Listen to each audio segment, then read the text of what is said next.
Hey, what's up, everybody? Video 44 coming at you with another video. All right, so a couple trades to announce, as you probably seen in the thumbnail. Gafford is headed to the Mavericks for some second round picks. I'm not sure how many, not sure what version of the second round pick spectrum they will be, but nothing leaves Dallas that is on the floors, and nothing is headed back to the Wizards that will be on the floor. So Gafford to the Mavericks, along, of course, as we already said, um, PJ Washington. So they're adding Gafford and PJ to their front court, on top of Lively, on top of Shad Holmes. So they got a little bit of a front court problem, if you ask me. Not to say that they can't work it out, but I think some of them dudes are gonna be fighting for starting minutes and probably deserve a little more minutes than what they're gonna probably get in Jason Kidd's rotation. So that could be a little interesting for those of us who own Gafford on fantasy teams. I don't know how much value he's gonna hold anymore. I don't know. He might not be. He ain't gonna get the same looks he got in Washington in theory, fighting with PJ and Lively and those guys. It's a lot. But you do like that for the front court depth for the Mavericks. They definitely got bigger, stronger. And you got to be able to guard some of the most important bigs in the game. They made sure they're in a position to do so. And in the next trade we got to talk about is Pat Beverly to the Bucks, and campaign and I think a 1 second rounder maybe. Not really sure the draft compensation to Philly.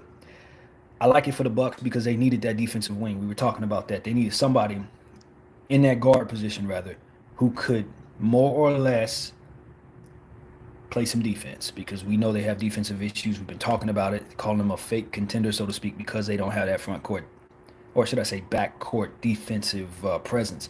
Pat Beverly is definitely that. Although he's not who he used to be, he can still structure a good defense, get better team defense, quarterback the defense, so to speak, as well as anybody in the league today. He can still do that. I saw it with my Lakers for a year.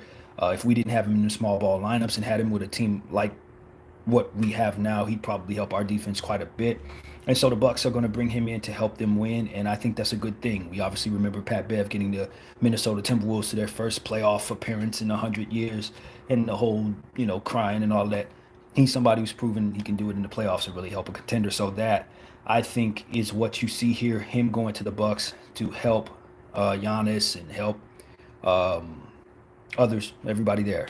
Pretty much Dame, of course, play some damn defense. So that's what I see there, man. Campaign going to Philly. I'm trying to wrap my mind around what else Philly did. Philly did some other things too, but it's not coming together for me. So much information. But campaign and a second round pick to the Philadelphia 76ers is pretty interesting to me because campaign is still a player who can play some good backup point guard role, defensive role, and you get second round picks. So if you have to lose a guy like Pat Beverly, who's a little older, you want to bring back draft considerations in a lateral sort of trade. And I think campaign in theory could be somewhat lateral to Pat Bev, although I do value Pat Bev a bit more. Campaign's a bit younger.